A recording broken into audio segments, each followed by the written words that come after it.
ओम सर्व पितृ देवताभ्यो नमः। आप सभी का मेरे YouTube चैनल भक्ति सागर में पुनः स्वागत है। आज के अपने इस वीडियो में हम एक महत्वपूर्ण जानकारी के विषय में बात करेंगे। अक्सर ही हम अपने बुजुर्गों से सुनते आए होंगे कि गया जी में पिंडदान का बहुत अधिक महत्व है। आइए आज उसी के बारे में हम जानते हैं कि गया जी में पिंडदान का महत्व क्या है और क्यों है, तथा गया जी में कब कब पिंडदान किया जा सकता है और उसके बाद घर में श्राद्ध कर्म करें या ना करें। आज का वीडियो शुरू करने से पहले आप सभी से अनुरोध है कि सभी धार्मिक विषयों पर जानकारी प्राप्त करने के लिए एवं व्रत कथाएं सुनने के लिए कृपया मेरे चैनल को सब्सक्राइब अवश्य करें। वीडियो यदि पसंद आता है तो लाइक भी करें। पिंडदान का अर्थ होता है अपने पितरों को भोजन का दान देना। पितृपक्ष के दौरान मृत पूर्वजों के लिए पिंडदान किया जाता है। पिंडदान को एक दिवंगत आत्मा को श्रद्धांजलि देने का अनुष्ठान माना जाता है। साथ ही यह भी माना जाता है कि पिंडदान के द्वारा ही हमारे पूर्वजों की आत्मा को शांति मिलती है। गया में पिंडदान करने से आत्मा को मोक्ष की प्राप्ति होती है, इसलिए इस स्थान को मोक्ष स्थली भी कहा जाता है। बताया जाता है कि गया में भगवान विष्णु स्वयं पितृदेव के रूप में निवास करते हैं। गया में श्राद्ध कर्म और तर्पण विधि करने से कुछ भी शेष नहीं रह जाता और व्यक्ति पितृऋण से मुक्त हो जाता है। पितृपक्ष में देश विदेश से तीर्थयात्री पिंडदान व तर्पण करने के लिए गया जी आते रहते हैं। मान्यता है कि गया जी में पिंडदान करने से 108 कुल और 7 पीढ़ियों का उद्धार होता है और उन्हें सीधे मोक्ष की प्राप्ति होती है। ऐसा करने से उन्हें स्वर्ग में स्थान मिलता है। देश भर में श्राद्ध कर्म और पिंडदान के लिए 55 स्थानों को महत्वपूर्ण माना गया है, लेकिन गया का स्थान सर्वोपरि माना जाता है। अयोध्या में सरयू तट पर, काशी में गंगा तट पर, जगन्नाथपुरी में, राजस्थान के पुष्कर में और हरियाणा के कुरुक्षेत्र के ब्रह्म सरोवर में भी पिंडदान का महत्व है।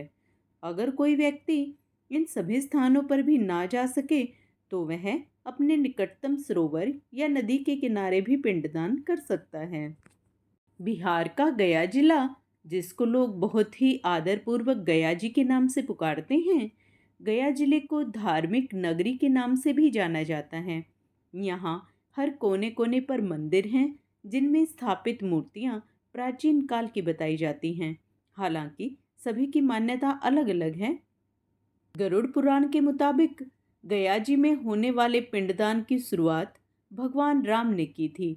बताया जाता है कि भगवान राम, सीता और लक्ष्मण ने यहाँ आकर पिता राजा दशरथ का पिंडदान किया था।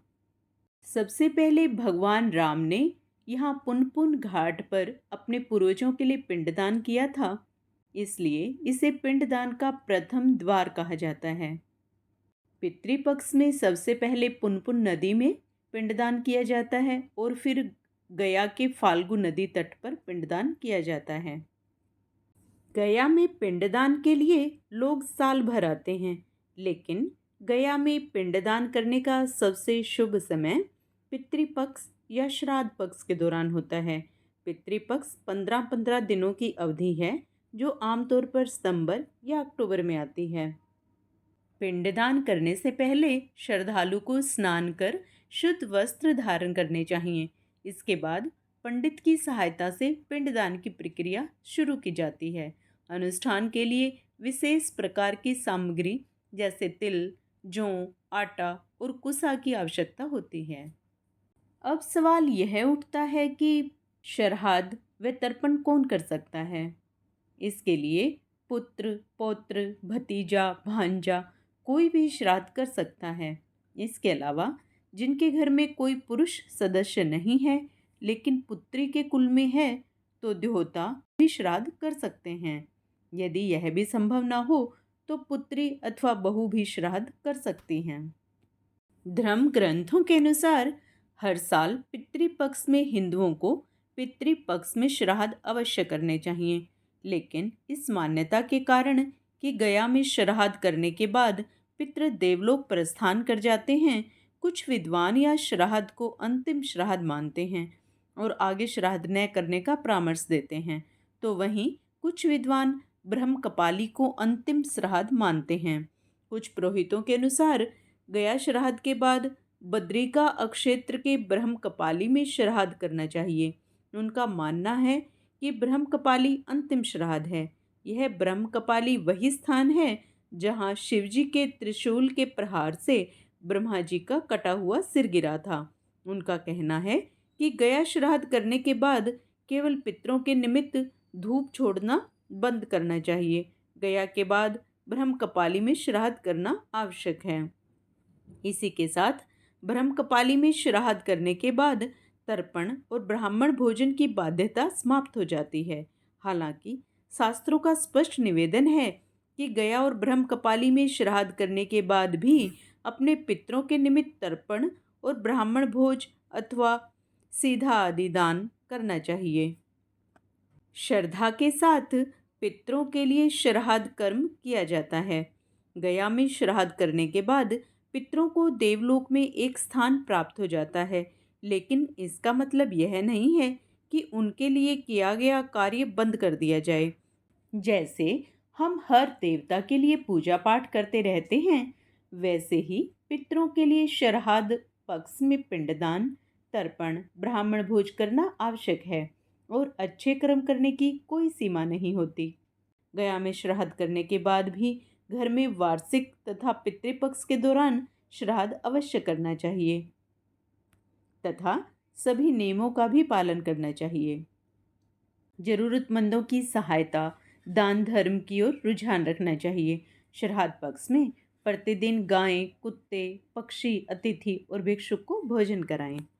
हिंदू परिवार में वैसे तो किसी भी मृत्यु के पश्चात एक बार ही पिंडदान गया जी में किया जाता है और घर पितृपक्ष में पितरों के निमित्त श्राद्ध आदि कर्म किए जाते हैं। अगर किसी कारणवश कोई व्यक्ति पितृपक्ष में गया जी पहुंचा हो तो दोबारा पिंडदान करना चाहे तो कर सकता है, लेकिन यह आवश्यक नहीं है। वैसे तो सभी दिवंगत व्यक्तियों की पुण्यतिथि के दिन ही उनका श्राद्ध करना चाहिए। मृत्यु तिथि से तात्पर्य उस तिथि से है जो तिथि अंतिम श्वास परित्याग के समय विद्यमान हो। उसी तिथि को श्राद्ध पक्ष में दोपहर के समय श्राद्ध करना चाहिए। अगर तिथि ज्ञात ना हो तो सर्वपितृ अमावस्या के दिन भी श्राद्ध किया जा सकता है। गयाजी श्राद्ध तो नित्य श्राद्ध है, इसे एक बार से अधिक भी किया जा सकता है। गया श्राद्ध करने के बाद भी घर में नित्य तर्पण, वार्षिक श्राद्ध तथा पितृपक्ष के श्राद्ध आदि सभी श्राद्ध करने चाहिए। छोड़ने की आवश्यकता नहीं है। पितृदोष होने पर तो यह अनिवार्य नित्य कर्म तथा नैमित्तिक कर्म है। वैसे तो पितृपक्ष का समय ही पिंडदान आदि कर्मों के लिए विशेष माना जाता है।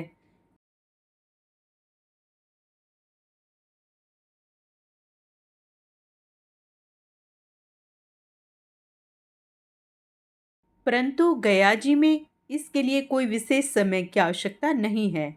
आप साल भर में कभी भी जाकर वहाँ अपने पितरों के निमित्त पिंडदान करा सकते हैं। आशा करती हूँ गया जी में श्राद्ध करने के विषय में मेरी संपूर्ण जानकारी आपको अच्छी लगी होगी। यदि आप किसी व्रत की कथा सुनने के लिए या किसी धार्मिक विषय में जानकारी प्राप्त करना चाहते हैं तो कृपया कमेंट में अवश्य लिखें। मैं उस विषय पर अपनी वीडियो बनाने की कोशिश करूँगी। वीडियो को अंत तक देखने के लिए बहुत बहुत धन्यवाद।